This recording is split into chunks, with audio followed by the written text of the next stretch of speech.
Ma thèse porte sur la thérapie avec le cheval basée sur la pleine conscience. Donc, je réalise cette thérapie auprès de patients addicts, donc qui ont une dépendance à l'alcool ou aux drogues, accueillis en centre de post-cure, donc il y a un établissement hospitalier qui les accompagne vers le maintien de l'abstinence, c'est-à-dire le fait de ne plus reconsommer le produit dont ils sont addicts. Alors, basé sur la pleine conscience, ça signifie que la thérapie que je réalise se base sur cette pratique en plus de la présence des chevaux. Alors, qu'est-ce que la pleine conscience ? Bien, c'est une pratique qui est dérivée de la méditation, qui consiste à rester présent délibérément, moment après moment, en portant son attention de manière curieuse à ce qui nous entoure sans y porter de jugement. Cette pratique est reconnue comme ayant de nombreux effets bénéfiques sur la santé, notamment sur le stress ou encore la dépression.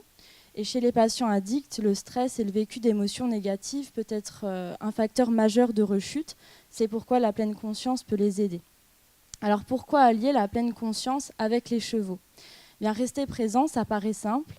Et pourtant, aussi captivante que puisse être ma présentation, je n'ignore pas que certains d'entre vous ont pu à un moment ou à un autre se perdre dans leurs pensées à propos de ce qu'ils vont faire après ou avant.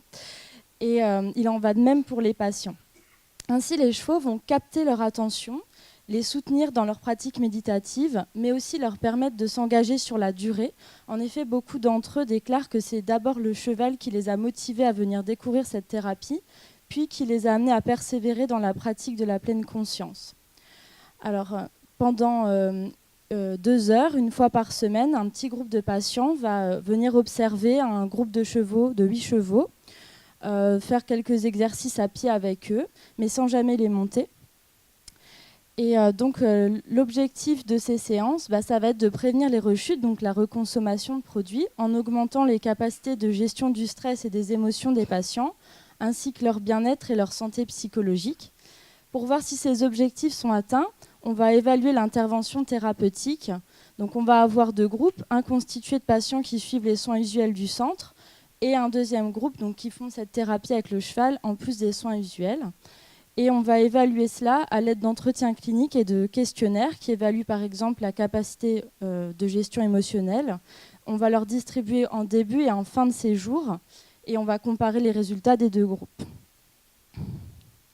Au niveau des retombées attendues, en plus d'améliorer nos connaissances sur la pathologie addictive, cette recherche doit nous permettre de comprendre en quoi l'utilisation des chevaux peut être utile en thérapie, donc dans quel contexte, avec quels patients et de quelle manière, de manière à préserver aussi la sécurité des participants et le bien-être des chevaux.